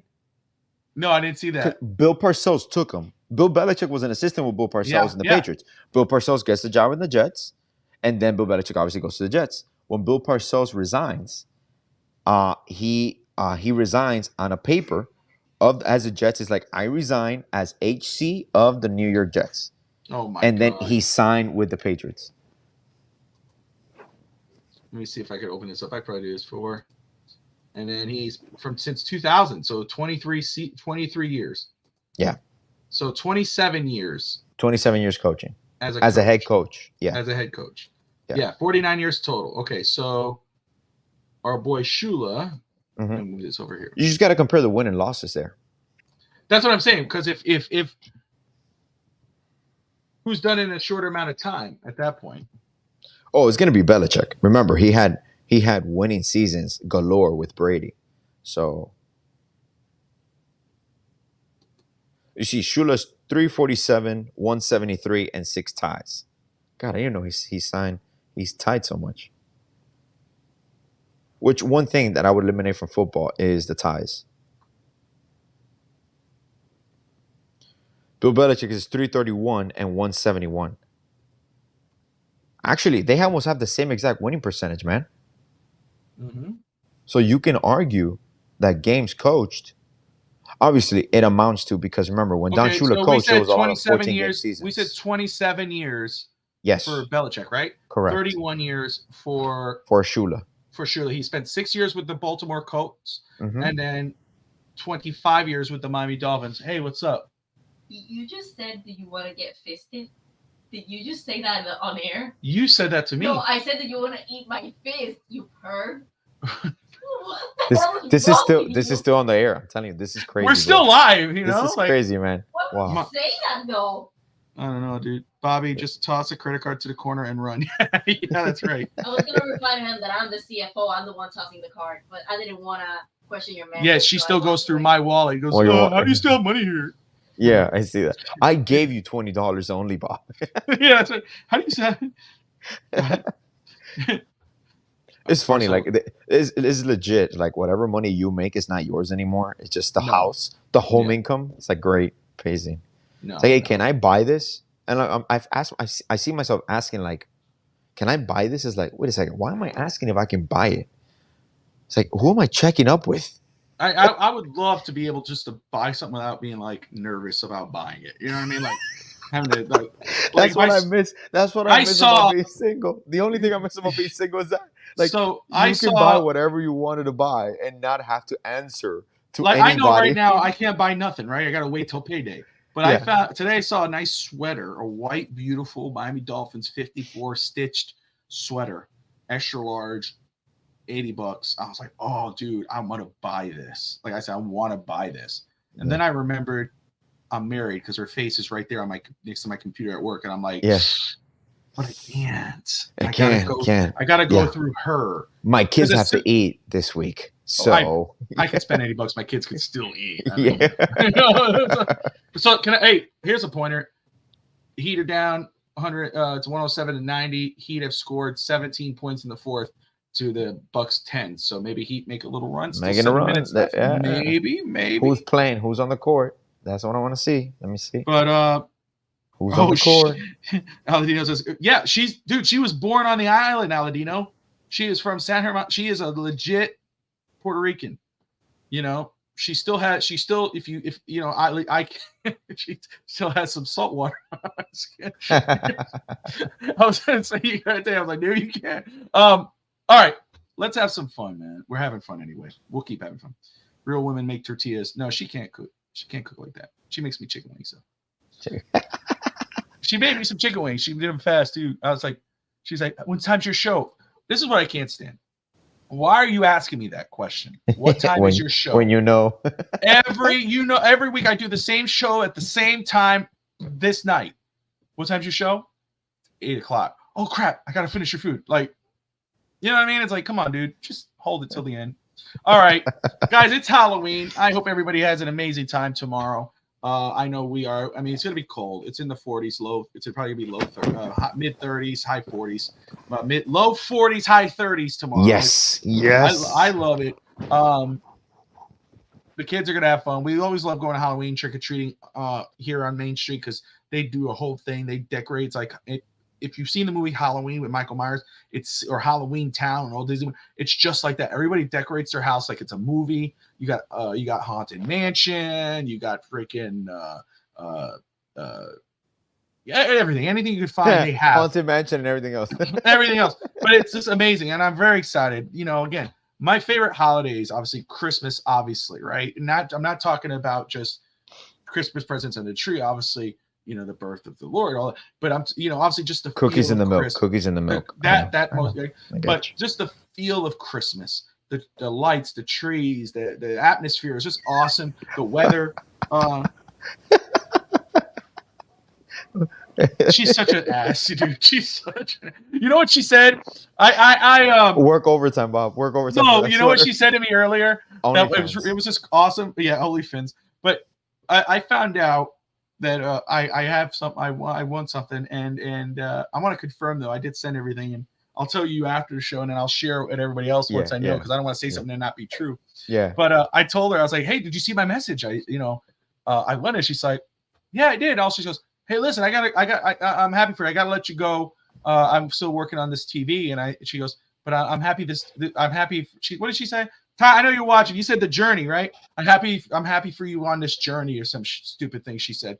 I said, you, and I'm like, I'm happy for this on your journey, or something. She told me. I said, Pasteles, this is a real PR. Ooh, Pasteles. Pastele. She can't make pasteles. I don't think she can. She tries to cook those things, and they stink. She does something that stinks up the damn house. Scare them and make those kids earn them. You can't make it. It's not that you don't have the stuff, you just can't do it. That's all I'm gonna say. Anyway, work hard for the sweater. I'm gonna buy it tomorrow as soon as I get my check. I don't give a damn. First thing I'm gonna do when I wake up, go right to that and buy it now. Right. But anyway, let's talk about Halloween, man. And the first one I want to touch on is who is. Okay, it's two separate questions. First one, who's the best movie monster? Like when you see, and obviously I don't want to put movie killer, but like movie monster, and that's Michael, Jason, Leatherface, Krueger, Chucky, the Nun, whomever. maybe the Poltergeist, whomever. But when you go to watch, or maybe Teddy Fazbear, because it's Five Nights at Freddy's, which we watched the other day. But when you watch, like when you're gonna go to put on a scary movie with one of these guys, Alex, who is the guy? Which movie killer monster, whatever, from a horror movie are you gonna say, no, I want to watch this? I know you're a huge fan of Saw, so maybe Jigsaw might be it, and I might be spoiling it. But who's the one? Well, to me, my favorite psychological thriller, I consider them. I don't think them as a scary movie, but to me, the Saw series to me is the best ever, because I love that type. But still, killer movie Halloween to me is Michael Myers. Yes. Like just the name alone, the mask that is just plain and is scary as shit is like, because I know people can make a case with Freddy and Jason, but to me, it's just the iconic Michael Myers mask and the knife and the slow walk. For some reason, to me, it's a slow makes walk. It perfect, yeah. Like he knows he's gonna get you. It's inevitable. You're going to die. Like it's like one of those. You're going to die, like I am after the show. I'm going to die. But no, I'm with you, Michael Myers. I mean, like Jason and Freddy and all those guys. Yeah, they're great. In their way. I liked Freddy Krueger more than I liked any of those two guys. Honestly, I never really watched Texas Chainsaw. I never really watched Jason until Freddy vs. Jason. But the Halloween movies, Michael Myers, I watched him and I enjoy watching him. And I just when you think of movie, like you think of a killer in a movie, of them, not monster, Halloween monster, you think of Michael Myers. It's just how he just stands there. It's like the thing is, it's not just it's just blood, guts, and gore. No, there's like, they go to the psychological part of it. There's, is he a backstory? Is he a demon? Is he a monster, or is he a man who's just messed up in the head and who just can't die? And it's like, I just love, Dr. Loomis, the doctor. That's just the him himself, and that's why that's the following question: what's the best Halloween movies? Like the best movies to watch on Halloween. Tati has a point. That's true. That's true. That is very true. Because you can't do that. You can't stay do awake, and that's crazy, bro. That's true. I never thought about that really. Like, no, that's true. It's a great point. Hellraiser, those movies were messed up. Hellraiser with Pinhead and those guys. Pinhead. Those ones for sure. What's crazy? I was never scared of those movies. Like, they intrigued me. I guess obviously I wouldn't watch them at night, but like walking. It's funny because you watch some of these movies at night, and you're in your house, and you're in your house, and you're a grown ass man, and you still think about you look outside and you're like, shit, the hallway is pretty dark, man. You can talk yourself into being scared. If you go outside, like my yard is huge, you'll see that in a little bit, obviously. But you go in my backyard, if you turn off all the lights, and you'll just no one's in there because it's fenced off. But if you sit in and you start going, man, there's somebody in that corner back there. Exactly. You start to see that. You start getting cold. You start getting cold. You start getting like, no, dude, let's go to the house, bro. Now, one thing I always ask you: can you watch a scary movie during the day? It's not the same effect. It's not the same effect. No. Well, my thing is because it's darker. The tones are darker. I could probably watch a Michael Myers movie during the day because I enjoy them. Oh yeah. But you have to watch them at night. Like the first Paranormal Activity, you can't watch that during the day. No, man. You gotta watch it at night. You have to watch it at night. You can't get that same feeling. I want a movie like, you remember when we saw Paranormal Activity together? We touched on it on the show before. When we watched that movie, we were with Tati. Obviously, me and Tati had the apartment. You were visiting us from Miami, and after that movie, you had to sleep on the couch. Tati and I went to bed. All the lights were off, but we were all still messed. And the ice machine would go off and you go, what the hell was that? And I turned the TV on, especially me, bro. I was sleeping next to a sliding glass door that was by the cars. And I'm like, I was like, oh man, that was a bad decision on my part, bro. I shouldn't watch this movie right now. Jeepers Creepers, yo. Oh, that's crazy. So crazy. Again, I love the Halloween movies. I had the Freddy Krueger movies. I enjoy Freddy Krueger. Again, I was never really into Jason. I saw Jason X. Again, I was never really into them. I never really saw Texas Chainsaw. Maybe, but Jeepers Creepers was the first movie legitimately with a creature or a monster or whatever you want to call it. He was a creature. That scene where they're driving the car, the brother and the sister down the road and they see him dumping bodies into the thing, and all of a sudden he sees kind of looks and they, oh shit, and they drive off, and then all of a sudden his truck appeared. That's the first time I went, oh hell no, forget this. Like that creeped me the hell out. So Jeepers Creepers, I'm absolutely on board with that. That is a great scary movie. But I do like the found films. I like movies like, and I'm talking about scary movies because I do enjoy obviously found films like Cloverfield. That was cool. Yeah. But I'm talking about like Blair Witch Project and Paranormal Activity, where they got a camcorder and the story kind of picks up slowly but surely, but you can't really see the creature or the monster. Those were really cool. Dreamcatcher. I don't remember that. I've never seen that one. Oh. I was like, let me just say this right now. Again, Heat 27 points in the fourth quarter. Yeah, they're making a run. 14. Guess who's in? Down now by 11. And guess who's in too playing right now? Jaime had no points. He has 8 points. 8 points. He had 0 points this whole game. Guess who started playing in the fourth quarter now? Duncan Robinson. Jovic. Nope. Oh, really? Oh, look at Nicola's in there. Nicola's in there. I love that. when they put Nicola with Jaime, man. It's like a glimpse into a future. Dreamcatcher. I want to look up Dreamcatcher very quick because I'm. Oh man, I'm trying to look up this series that I watched. Hold on. The girl group, man. This ain't no movie. You guys talking about a girl band? Come on, man. Oh, okay. I see it here now. Oh my, Bob. By the way, have you seen Old Dads on Netflix? Old Dads? No. Old Dads. No, with Bill Burr. Oh my God, watch it, man. You can watch when you can. It's hilarious, bro. It's your type of comedy. With a passion. I hate Cloverfield with a passion. Oh, she hates Cloverfield because she doesn't like the fast movement. She does. It's not that it was a crappy movie. It wasn't a crappy movie. On Netflix, The Watcher. Have you seen it? No, The Neighbors. The Watcher. Explain it to me. Maybe I have. I'm just. They buy their dream home. Oh, The Neighbors. They're watching them.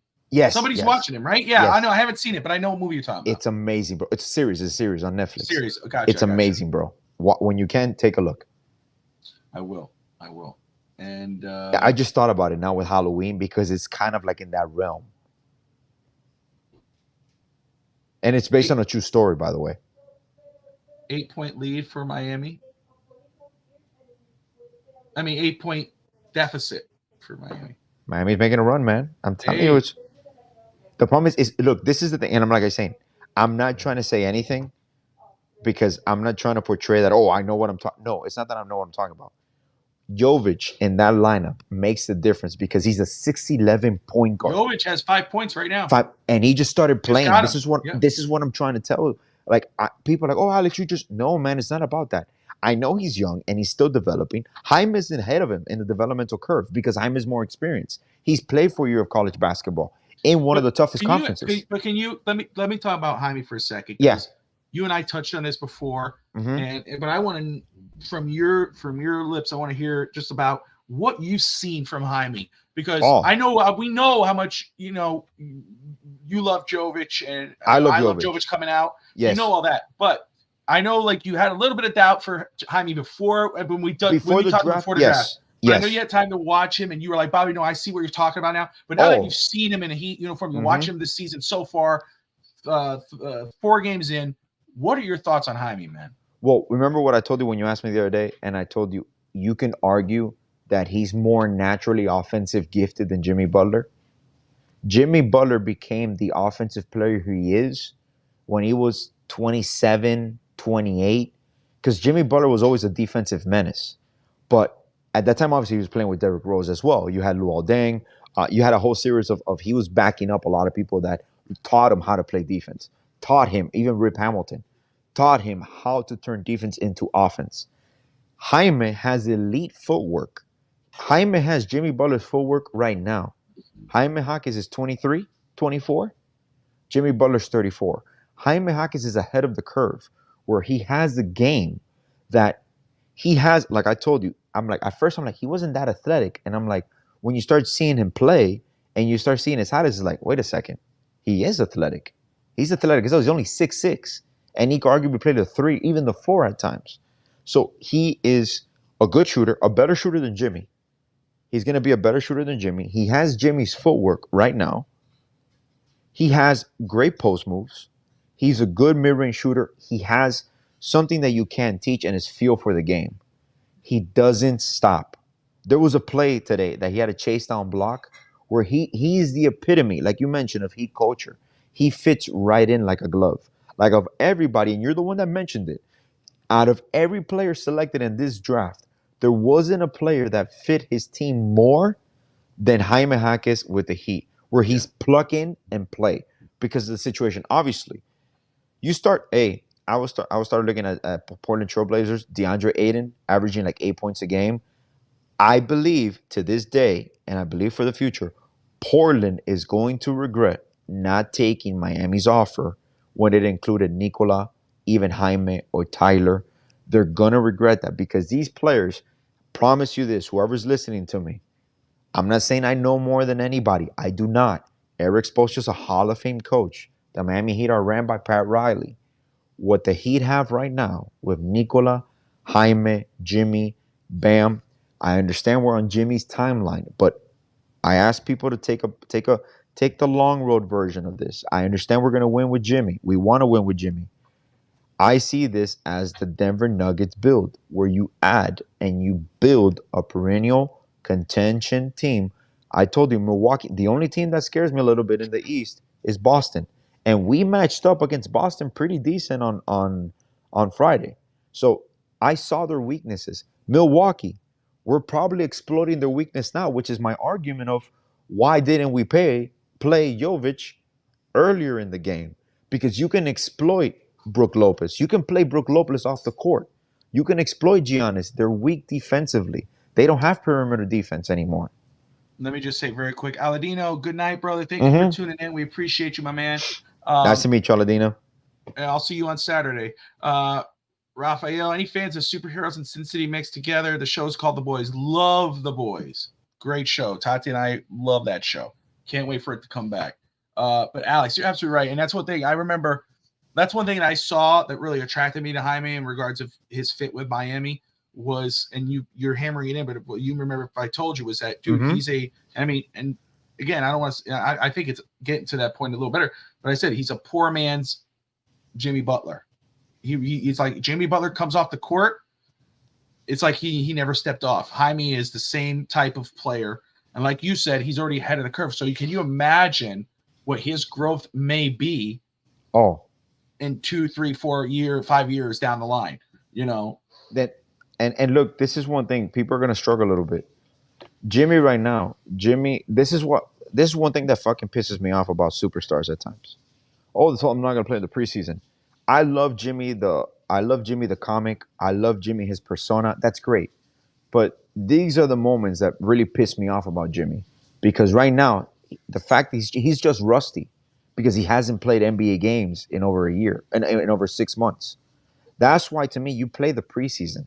It's not about resting that's fine. You fine-tune yourself because no matter what, you can be playing inter-squad scrimmages after your practices, doing your training camps. But this is why you play preseason games at times, to get this rust off. Yeah. So we're not going to get Jimmy being Jimmy until his 10th game, 11th game. And this is what I love about Spo. Right now, he's riding with a team that's hot. He's not going to put Jimmy back in probably. He's riding with Hero. He's riding with Jaime. And I make an argument to this, and people, please understand where I'm coming from, because every casual fan is going to eat me up and spit me out. When you have defined roles on your offense, sometimes Jimmy can fuck up this offense by pounding the basketball. Jimmy could be a facilitator. We don't need Jimmy to be the scorer. People want this, Jimmy ball, and you don't have to have Jimmy score the basketball as much. Like I told you, I'm fine with Jimmy scoring 16, 17 points, 8, 9 assists, 7, 8 rebounds. That is winning basketball because Hero's going to score. Bam's going to score. You have Martin's going to uptake some shots too. You got Richardson. So Jimmy does not need to score 20 plus every game. Now, what we need to do is Jimmy needs to be informed, because what you're going to rely on is defensively. Those are the things that to me are going to be on the forefront this year. When that offense has it's kind of like what happened with LeBron and Wade. You needed to have a hierarchy in offensive an offensive hierarchy. You got option 1, 2, 3. When you know those options with Jimmy, Bam, and Hero, you get a free flowing offense because sometimes it feels like they're taking turns. Like, oh, give me the ball. Oh, I'll take it now. And that's what happened when LeBron his first year with Wade. Until they said, LeBron, this is your Yeah. team. We're gonna play off of you. That's when Jimmy is not your first option anymore. Like he doesn't have to be. And people don't understand this. I'm like, Jimmy can initiate your offense, but honestly, this offense flourishes when Bam initiates the offense. Tyler plays off Bam. Now you could incorporate Jimmy and Hero pick and rolls the way Bam and Hero pick and rolls. You can incorporate Robinson. There's so many things that you could do, but I still say this, and I'm going to repeat it over and over. You're going to see a difference when Nikola Jovic plays basketball for the Miami Heat. He unlocks so many things with Jaime, with that second unit. When Martin comes back, he stretches out your game because he's so tall, he's so long and he's such a gifted offensive player that makes up for any lack of defense. And he's gotten much better on team defense. He's gotten much better mobility. He's gotten stronger. So I just see it's only uphill from here. Even if we lose today, I'm glad that he was able to get in and make it a game because you have to go. You have to go with. Look, bro. He sometimes goes.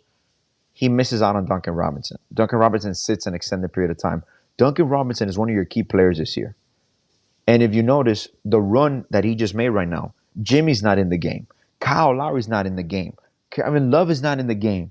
You're just running it. You're gunning it, man. You're playing basketball.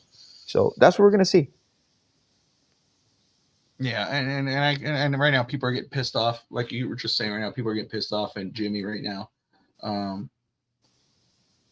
And which is true. It's like, dude, and I get it too. We need you, obviously in the closer to mid-season, postseason, whatever, but taking a little more seriously in the preseason. Exactly. Be that way you're here because in moments like this, you're this close to stealing a game, but you're not even there. Your highest score is Tyler Hero at 33 points. And you're the next you're the second highest score at 13 points, which is crazy. It doesn't matter if Lillard was on this team or not. You're not going to do anything with that. But no, Jovic right now has 5 points. Robinson woke up. He has 12 points. Robinson, Orlando, has 11 points, 8 points for Jaime. 28 minutes, 8 points for Lowry, 29 minutes, 13 points for Jimmy, 22 minutes, 10 points for Thomas Bryant, who we both love and like. Tyler Hero, 42 minutes, 33 minutes, 42 minutes, 33 points.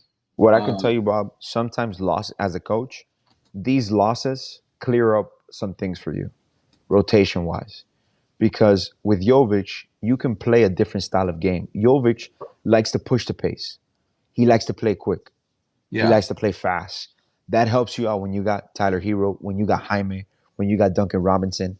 Now, just imagine, and I'll just throw a little crazy lineup mix where you can have in one of these sub patterns because you stagger lineups. So that way some players play with others, and then you kind of find your plus and minuses. We even do it in high school. Like we know what matchups are better with certain players and what our players play better with. Now imagine a lineup with Jovic, Tyler Hero, Duncan Robinson, Jaime, and Bam.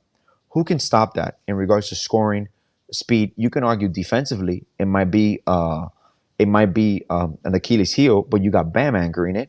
Then you incorporate. Okay, I'll move out Duncan. I'll put Richardson, or I'll move out Jovic. I'll put Richardson. You have many options of many staggering lineups that can be fundamentally sound for the Heat, but still push the pace. And that's the only thing I say. I know Jovic is still developing, but one of the keys to this season is how Spo implements Jovic in these lineups. And not because I love Nikola. I'm just saying basketball-wise, it makes too much sense.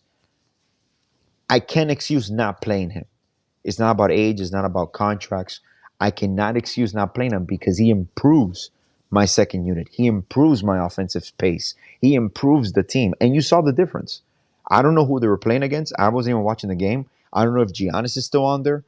But if they were playing against Giannis, Brook, Dame, and they had trouble closing that game against the Heat, you can kind of see where we have, Bob, I know it's early, but there's a lot of weaknesses in the top teams in the East. And even in the West, I was mistaken. The Lakers have a situation there that's going to backfire on them because they have to monitor LeBron's minutes to start the season. And you don't have a secondary or third option where you can run your team through because it seems to be like they don't mesh well. Now, on the other hand, the Mavericks came out gunning, bro. Luka Doncic came out guns blazing, Bob. I don't know if you've seen any of his games or his stat lines per se, but Luka Doncic hasn't missed a step. Joker, Denver, most complete team. They're gonna run away with the West, in my opinion. I want to see the Suns healthy. The Suns haven't been fully healthy at all. So those are things that I know it's really early. People are gonna be like, "Oh my God, the Heat are gonna be 1-4." Relax, take a chill pill. With these losses comes, I guarantee you, we're gonna win the next game. And it's well, gonna right be a different now outcome. it's 28 seconds left. Someone on Miami hit a three. I think it was Duncan because he has 15 points now. It's 6 points, 28 seconds. It's 120 to 114, a 6-point difference right now. Holy shit. We exploded in the fourth. We scored like over 39, 38, 40. 41 points. Whew, my 41 God. points. 35 points right now for Hero. 15 points for Robinson, who passes Jimmy for second highest. Is Jimmy in the game right now, Bob? I don't know, but I mean, people are going to town on him right now. Because this is a SPO move. If Jimmy is not in the game, this is an Eric Spoelstra masterclass where he doesn't put his stars back in the game to send the message. It's like, you're going to fuck around. I'm going to play my guys. See, right now they're saying, somebody put in here, is Jimmy Butler hurt or is Eric Spoelstra just mentally challenged? So I assume he's not There in you go. You see, once again, those okay, right there, Bob. You read that tweet? Yes. That is the casual fan that does not understand the game of basketball right there. Is Eric Spoelstra mentally challenged? Okay, man. You're a couch watcher, bro. You're just watching the game. Enjoy it. And that bothers me about people when they just talk shit and they don't know what they're talking about. I'm sorry if I offended anybody. Everybody watches games from the couch. So everybody's a couch watcher. That was a horrible statement by me. I apologize to FTSN and my further suspension down the line. You couch watcher. I'm going to make a shirt. I'm going to make a shirt. You couch watcher. You're a couch. You casual. You're a cash. So, man, Bob, like, you can make the argument, dude. Nikola Jovic could be your backup point guard. Like, you have to play him. Like, there's no excuse, man. There's no excuse not to play him. There's, like, I can't fathom. I cannot have Kyle Lowry paid 35 minutes. Like, I just can't. Like, I'm going to say this, and I think it makes sense. The only reason you play Kyle Lowry 35 minutes, 40 minutes is you're showcasing him, that he's still valuable. He's still an asset to somebody. Somebody's going to trade for him. And I do think there's a team that's going to trade for him. And we might take on 2 role players back. But it just makes too much sense. And I hate when people put an age or how much money I make. You got to play your best players. Plain and simple. That's the rule. Basketball is a team where you got to play your best players. I mean, predominantly every sport is like that. But for some reason, you make this much money, you got to start. Yeah. I'm like, I don't care who starts, bro. I care who finishes the games. What are my lineups? What can we combine? So I'm just happy that Nikola got to prove a point with Hyman and all that. Hopefully, I mean, if we pull this off, man, it's one of those. Well, right now, Twitter is maybe ahead of it here. Hit Twitter. Says Milwaukee has won. It was 17 seconds. I was following on Go, but yeah, Milwaukee won 122 to 114. Oh, okay. But hell of a push, man. Hell of a push. But again, credit to Tyler Hero for 35 points. Mm-hmm. Credit to Duncan Robinson, Jaime, those guys for making that run. They scored 41 points, 41 to 25 against Milwaukee. Again, and it's early in the season. They're 1-3 now. Yeah. Okay. That's right. Fine. Doesn't mean, I think it's. Again, Miami, is a better playoff team than they are a regular season team. But I agree with Alex, and I understand the frustration of the fans right now on Jimmy. You care right now. It shows that you care a little more about looking a fool on media day, having fun on media day, and putting your videos up online, if you scratch off this, then getting ready for a game and being, we need you to play like the star we know you are. Exactly. I love playoff Jimmy, but we need a regular season Jimmy as well. We need and that's why fans are begging basically for people are probably going crazy because Jimmy probably didn't play the fourth. I wouldn't have played him the fourth. I would have sat his ass down. Bro, I sat my own son down. Like, I don't care. My son got into an argument in one of the games. Our only game we lost last year, my son gets to an argument with another player. Like the assistant coach's son, like we're co-coaches, and they get into an argument over a defensive play. We sat both of their asses down. We lost the game. We lost the game by like 8 points because they just went on a run when we put them down. But we're like, hey, you're not going to play as a team. You're going to lose. Everybody's going to lose. I've been trying to work on that with my son. Just we haven't even obviously got that, that. But like, no, we're playing. We play outside and we're playing like again 5-0, which is football. And the kids. Yeah. Audrey's on. And sometimes Tati plays, which is fun. But at the same time, sometimes it's me for both teams. And if Tristan loses or Audrey's taller than him, she intercepts the ball. He gets mad and he goes, "What are you doing?" And I told him, I of course I told you the rules the other day. You get penalized for that. Same thing. Like you and I are playing, and you're taking care of Jake. I'm with Tristan or Audrey, whatever. If, for instance, like let's say Jake goes, Papi, what are you doing? I'm gonna say, yo, that's a warning, dude. That's a warning. Yeah. Next one's a penalty. You lose it down. And again, it's not to be hard, but it's also to teach them, hey, look, you can't do that to your teammate. No, sometimes your teammate's not going to play well. Sometimes your teammate's going to make a mistake. Sometimes you're going to make a mistake. But you can't go on and say, dude, you're terrible. What kind of stupid throw was that? Wow. Think about that. No, you say, hey, you know what? No, hey, no problem, man. You get me next time. We're good.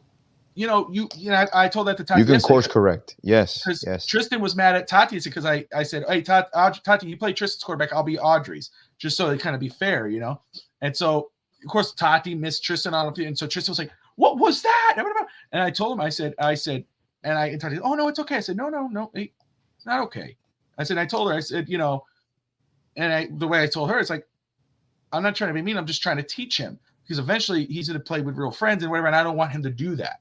So I'm just telling him, hey, you got to treat everybody with respect. Sometimes you're not going to sometimes another team, it's going to mess up. But it's not your job to you're not supposed to talk down at them. That's not going to help them. It's not going to make you feel better. No. But if you're the one who goes, hey, you're okay. Hey, they're going to remember that, and that speaks better for you. So it's character development, like words of encouragement. I've told them, I said, no one's going to want to play with you if you're acting that way. They go, no, I'm okay. I don't want to play. So, trust, man. And there's nothing worse than having a 16, 17-year-old. I told Tristan the same thing you did. It's the worst thing, bro. I told Tristan, I said, if you do that one time, if I hear you do it one time to anybody, I will sit you down. And now it's true what she says here. You got to get him a better QB, man. Or tell Tristan I'll help him out. When I go up there, I'll help him out. Duke, what's up, Duke? Good to see you, brother. Duke? Rah, rah, rah, and rah. Yeah, that's right. So let me ask you before we wrap up too. Yeah. And for Halloween, what are you dressing up? That's the first question. Well, yes, I'm gonna do the same dress up I did on Saturday. Well, my son is Leo Messi, and I am his bodyguard, the bodyguard that MLS hired him. Oh, really? Nice. So yeah, that's what we did. You should have been Coach McDaniel. That would have been perfect. By the way, you saw the little kid, the video on Twitter. Yeah, my God, that is so funny, man. That is so funny. If I would have been smart enough to think, I would have done that with Tristan. Push his hair to the side, put glasses, and just leg pulled up, sweatpants. But it's so funny, bro. What is your daughter and your son gonna? First of all, is Jamila dressing up? Jamila's dressing up like as a skeleton, like the face paint and all that. Like that's what she likes to do. She keeps it simple. My daughter is one of the twins from The Purge. Oh, so she has she has a PG version for school, and then obviously they try to get a little extra after school. So I'm like, yeah, we're gonna keep that on the wrap. You're gonna cover all this up. So it's gonna be fun. It's gonna be fun. I mean, obviously in schools is kind of controlled. You can't put any mask on and all that, but they still have their fun. And they're gonna go around the communities here collecting candy with her friends and shit like that. And what about Jake? What? What's he being for Halloween? Messi. Oh, Messi. That's right. Yeah, sorry. Yeah. My bad. I'm so tired. Which is legit for anybody out there. If anybody wants to get their kid, Bob, the Messi outfits in Walmart.com, the whole kit is $34. Socks, Bobby, shorts, shirts, and a keychain. Bobby, I don't understand anything. Raphael, I don't understand anything you are saying. Bobby, I need help translating. Rah. U.S. Marine Corps. Marine Corps. That's what. Yeah. Tati, yeah, that's the Marines. Rah, She's not. She's an alien. You know, she's from another country. She's not American. She's an illegal immigrant. Well, she's technically from another country, Bob, but it's a U.S. It's not another country though. It's not another country though. It is. It's not though. It's USA. You know, it's territory. You know what we talk about here. Let's not do it right now. You get me in bigger trouble than I already am. Stop what we're doing here. She goes jargon. Oh man. But I have a question for you. For you, Bob. Before you go away, do you like the Oreo version, the Halloween Oreo versions, when they get all orangey and all that? Yeah. Like them? Yeah, they're good. Okay. Yeah, I'm down with them. There's no difference, but they're a little thicker in the cream. Yeah. You know. Ho. That's not what I meant. Oops. That's what she Sorry. said. ABCD. You know it's late when we're starting to get bad now. Extra cream, man. You want some cream? Yeah, I'll take some cream. What's Tristan going to be in Audrey? What about Ellie? How's she going to be? So Audrey is going to be Wednesday Addams. Okay. I see that. What we wanted to do originally, and we said it last year. Addams family? We wanted to be the Addams family. And, again, I could shave and put the mustache. And maybe I could still do that. We haven't. I don't think Todd and I are dressing up. We might do so. I don't know. But anyway, Audrey's Wednesday Addams. Tristan is Rockstar or Glam Rock Freddy from Five Nights at Freddy's. Okay. He really wanted that, and we watched the movie. He loved it. Him and Audrey, they've watched it like 10 times already. Did you see? You know that movie or that video game? No. Five Nights at Freddy's. No. You would enjoy it. It's you remember Chuck E. Cheese back in the day? I was growing up. Animatronics. Of course. So it's basically like it's like a Chuck E. Cheese. That they come to life like it's they come to life, and the security guard at night has to every night it kind of picks up and they move and they kind of get you. Got you. It's great, dude. It but it's a video game. So then they made it into a movie, and actually the movie was actually good. I enjoyed it. I really enjoyed it. Tristan and Audrey loved it. They were wow. They jump. Blame Bobby. Our kids are horror junkies. Alex, blame Bobby. Remember? Yeah, damn right. Tristan's gonna be that, and Ellie for the first time. We're now the weather, so maybe I don't know, but the first time she is dressing up and she is going out. That was our plan at least, and we'll see how it goes tomorrow. But they wanted to do a ballerina. They're like, let's dress her as a ballerina. I was like, what? No, yuck. What? A ballerina? I said, how about Cindy Lou Who from The Grinch? You know what I mean? Like she looks like a little bit like a Who, you know? And so we ordered the Cindy Lou Who outfit, and she's put the little pigtails, the little hat, and so she's gonna be Cindy Lou Who for Halloween. So we're excited about that. Tati says, "Oh, I watched horror movies when I was a kid. Amityville Horror.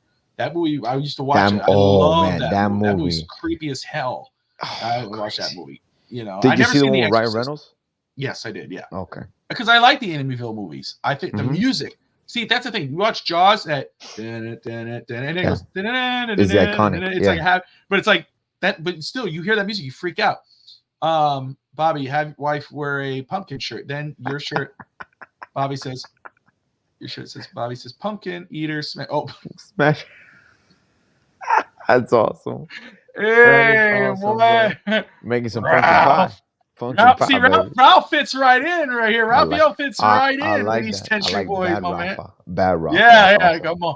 Ralphie boy, Ralph after midnight.